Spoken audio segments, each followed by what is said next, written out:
Et ma grand-mère me disait, figure-toi ma petite fille, qu'il y a une 60aine de Russes qui sont venus dans la Creuse. Mais ce qu'ils ont fait en Creuse, je ne sais pas. J'ai un cousin qui me dit, mais non Corinne, il n'était pas 60, il devait bien être 600. Bon, le temps passe, vous imaginez bien. Mon mari m'offre un livre. Là encore, je cite Rémi Adam. Il m'offre un livre. Et là, dans ce livre, j'apprends qu'ils n'étaient pas 60, qu'ils n'étaient pas 600, qu'ils étaient 20 000. Et là, je me suis dit, mais 20 000 en Creuse. Mais que sont-ils venus faire ici? Et à partir de là, ça a été un très gros travail. Je pense que pour tous les romanciers qui sont dans l'histoire, on est dans des rails qui sont quand même assez précises. On ne peut pas trop s'écarter de ces rails. Et là, on travaille pendant parfois un an. Je pense que vous ne pas sur ce délai. Parce qu'il faut lire énormément d'ouvrages, des ouvrages d'historiens qui sont vraiment ardus pour nous. Donc on doit lire, on doit recouper les informations, on doit prendre des contacts, on doit essayer de voir les gens qui n'ont pas forcément vécu, puisque là on est quand même dans une période ancienne, mais des gens qui ont des choses à nous dire, un peu comme Éric Molozov, comme Madame Simati. Il y a plein de gens qui ont des choses à nous raconter. Il y a aussi les carnets voilà, et qui sont Gatrienko, qui sont extraordinaires. C'est des carnets qu'il faut lire. C'est fabuleux. C'est des gens qui ont vécu la guerre, qui l'ont raconté et qui l'ont souvent écrite au jour le jour. Et là, quand vous lisez ça, vous vous dites, mais c'est pas possible. Il faut que j'arrive à ressortir tout ce que j'ai emmagasiné. Et quand on ressort ce qu'on a emmagasiné et qu'on le romance, il faut faire attention. On a nos propres personnages, parce que ça, on les construit avec tout ce qu'on a en nous. Mais on a aussi ces personnages forts. Imaginez ces Russes.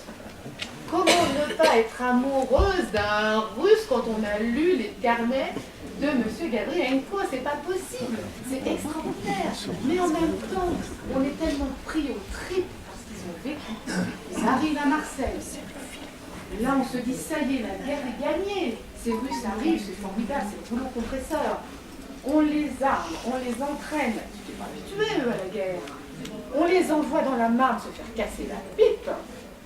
Et là, ils apprennent qu'il y a la révolution. On veut partir, on veut rentrer chez nous, on veut voir nos familles, on veut récupérer des terres. Ah, mais non!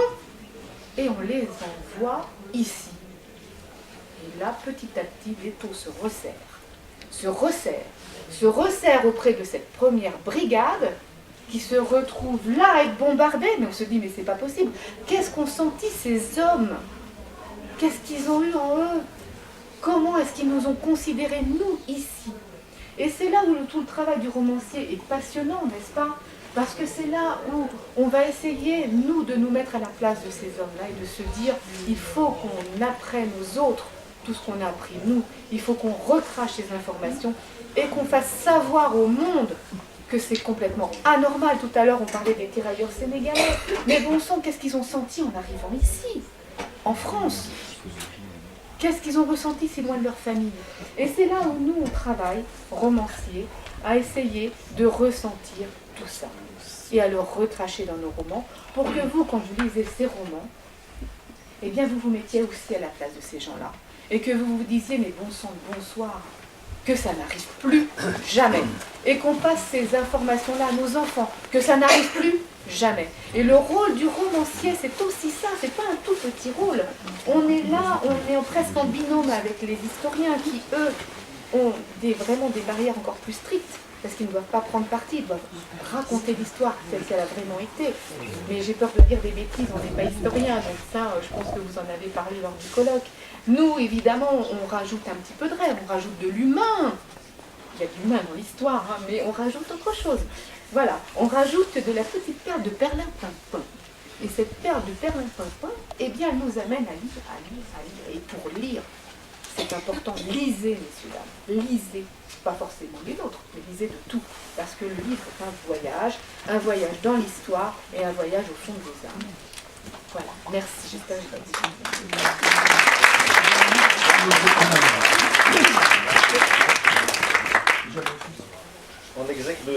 chapitre 2 du carnet de Nicolai, j'ai pris une citation de Jean Guéhenno, tirée du journal d'un homme de 40 ans.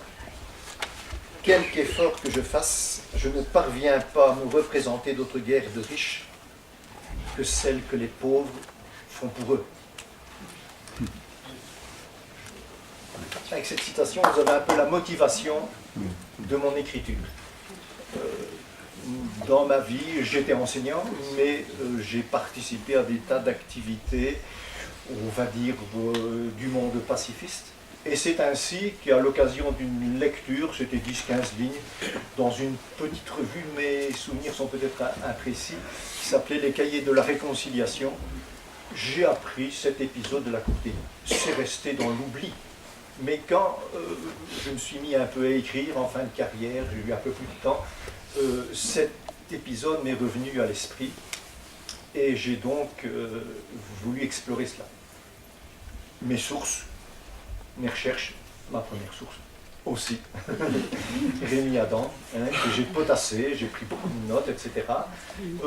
J'ai également voulu aller un peu, avant d'écrire, me rendre compte de ce qui se passait. Je suis passé à la Courtine, mais malheureusement trop peu de temps, mais j'avais été dans les plaines au nord de Reims pour me rendre compte des sites de Brimont, de Sapigneul, de tous ces sites-là, et aussi du cimetière russe qui s'y trouve, de Saint-Hilaire, et pour vraiment m'imprégner des lieux et comprendre comment la guerre pouvait être, je dirais, absurde, imbécile, même d'un point de vue tactique. Parce que quand on voit ces plaines nues et les collines qui les dominent, il est certain que de faire avancer des soldats dans de telles circonstances, c'était absolument abominable. Donc je me suis dit, cet épisode, je ne le connais pas, personne ne semble le connaître, j'avais cherché un peu avant, et je me suis dit, c'est peut-être l'occasion de le faire connaître, d'où ma motivation. Et donc j'ai un peu repris, je crois d'un point de vue historique, comme on vient de le dire, une structure qui me semblait, dans l'ensemble, reprendre l'ensemble de la problématique des soldats russes depuis leur arrivée jusqu'à les événements dont on a parlé beaucoup de ces jours-ci. Et d'autre part, d'y apporter à travers un personnage là tout à fait imaginaire, mais qui me semblait coller très bien, je dirais, aux faits et à la réalité, ce carnet de Nicolai, qui est une quête familiale, mais qui nous ramène toujours à ces événements. Je suis belge. Vous allez me dire, qu'est-ce qu'un Belge vient faire ici? Ça n'a aucune importance que je sois belge. C'est tout à fait anecdotique et secondaire. Mais je vous dis ça, et je vais terminer par cela. La Courtine n'est pas si loin de ma terre d'origine, qui est Tournai. Tournai, si vous ne savez pas, ça se trouve à environ à 15 km de Lille, qui est peut-être plus présente dans vos esprits, mais de l'autre côté de la frontière. Et il se fait qu'à Tournai existe un cimetière d'anciens combattants, le cimetière du Sud, comme on l'appelle à Tournai. Et dans ce cimetière, il y a, je savais ça, un espace réservé à des tombes de Russes. En fait, il y en a 117. Et j'ai appris par la suite qu'il y en avait aussi quelques-unes éparpillées dans les villages environnants. Je me suis dit, qu'est-ce que des Russes font là à Tournai, d'où sortent-ils? J'ai compris. En fait, il s'agissait bien de nos soldats des 1e et 3e brigades qui avaient été faits prisonniers par les Allemands.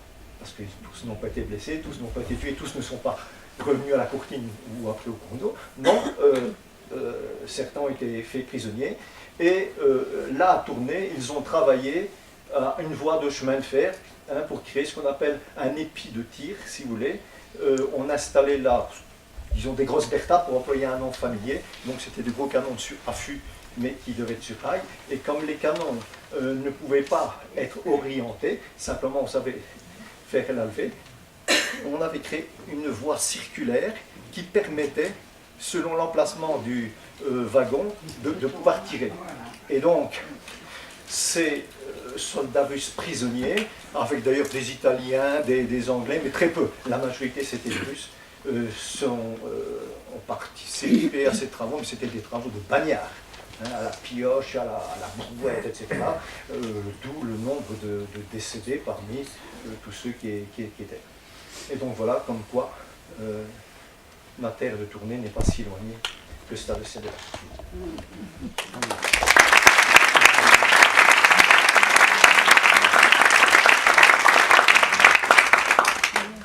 J'en ai un petit peu parlé, c'est tout simplement parce qu'arrivé à un certain âge de sa vie, quand on n'a pas de famille, on a eu un père, une mère et un frère, on se pose des questions sur ses origines, on se dit mais en fait d'où je viens, et puis en fait, ce livre, je n'avais pas du tout pensé l'écrire, mais c'est justement quelqu'un de très proche qui m'a dit mais enfin, tu ne connais pas tes origines, tu ne sais pas d'où tu viens, ça serait bien d'essayer de savoir. Et l'idée a fait son chemin, tant et si bien que je me suis décidée à aller faire des recherches aux archives de l'assistance publique. Et comme je l'ai dit précédemment, c'est en découvrant l'histoire de l'abandon de mon père que j'ai appris en même temps l'histoire des soldats russes de la Courtine, et c'était mon âme de romancière a tout de suite fait le lien entre cette femme, ma grand-mère paternelle qui a vraiment existé, qui a vraiment abandonné mon père, et Dimitri, ce soldat russe de la Courtine dont elle est tombée amoureuse, et que j'ai créé, là encore, à partir de tout un tas de documents, de lectures, de recherches. C'est là que le roman devient un roman historique, et pas seulement un roman. Simplement, je voulais dire merci aux auteurs de s'emparer de cette histoire, parce que si elle vit aujourd'hui, on a vu pendant ces journées, sans doute demain également, c'est parce que d'autres s'en emparent, et pu être un peu seul pendant longtemps sur cette question. Et j'incite évidemment tout le monde à s'emparer aussi de ces ouvrages, par la littérature, par l'histoire et le bouche à oreille. Je mets quel prénom, quel col? Un L seulement. Voilà. 9,50. 9,50.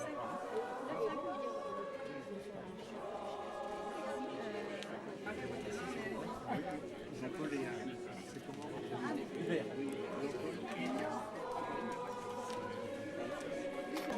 Ça fait ça va nous conduire à toute autre chose.